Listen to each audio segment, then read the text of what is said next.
नमस्ते, मैं सोनाली। पूजा व्रत कहानियाँ में आप सबका बहुत बहुत स्वागत है। आज हम इंदिरा एकादशी का महात्म्य सुनने जा रहे हैं। श्री युधिष्ठिर बोले, हे भगवान, अब आप कृपापूर्वक अश्विन मास की कृष्ण पक्ष की एकादशी की कथा सुनाइए। इस पर श्री कृष्ण भगवान बोले, हे राजन, अश्विन मास की कृष्ण पक्ष की एकादशी का नाम इंदिरा है। प्राचीन सतयुग में महष्मति नाम की नगरी में इंद्रसेन नाम का एक प्रतापी राजा राज्य करता था।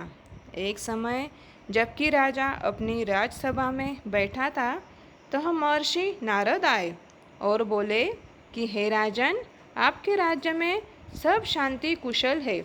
आपकी धर्मपरायणता देखकर मैं अत्यंत प्रसन्न हूँ। परंतु राजन, मुझे एक महान आश्चर्य हो रहा है कि एक दिन जब मैं घूमता हुआ यमलोक पहुँचा तो उस जगह यमराज की सभा में मैंने तुम्हारे पिताजी को बैठा देखा। तुम्हारे पिता महाज्ञानी, दानी और धर्मात्मा थे, फिर भी एकादशी का व्रत बिगड़ जाने से यमलोक को गए हैं। तुम्हारे पिता ने तुम्हारे लिए एक समाचार भेजा है कि यदि मेरा पुत्र इंद्रसेन अश्विन मास के कृष्ण पक्ष की इंदिरा एकादशी का व्रत करे और उस व्रत का फल मुझे दे तो मेरी मुक्ति हो जाए और मैं स्वर्गलोक में वास करूं। राजा बोला, हे नारद जी, अब आप मुझे इस एकादशी के व्रत की विधि के बारे में बताइए। नारद जी बोले, अश्विन मास के कृष्ण पक्ष की दशमी के दिन प्रातःकाल में तथा पुनः दोपहर को स्नान करना चाहिए।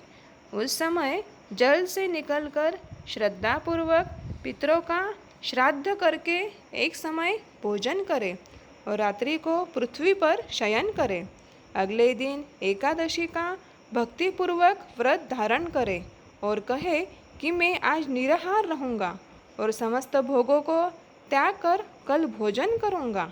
हे भगवान, आप मेरी रक्षा करने वाले हैं, आप मेरे व्रत को निभाइए। दोपहर को विष्णु भगवान तथा शालिग्राम की पूजा करें तथा भूखों को भोजन कराएं और दक्षिणा दे। भोजन में से कुछ हिस्सा गौ माता को दे।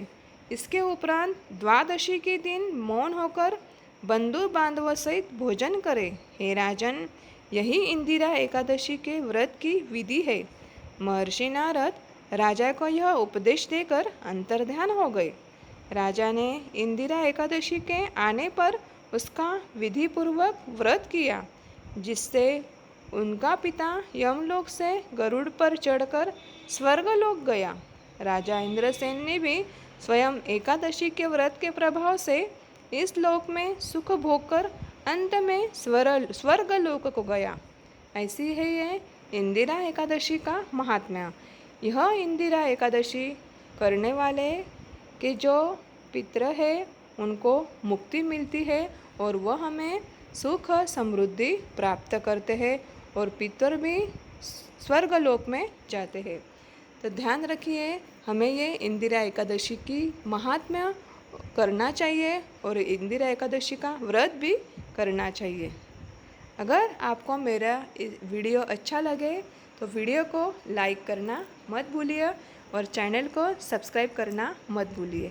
धन्यवाद।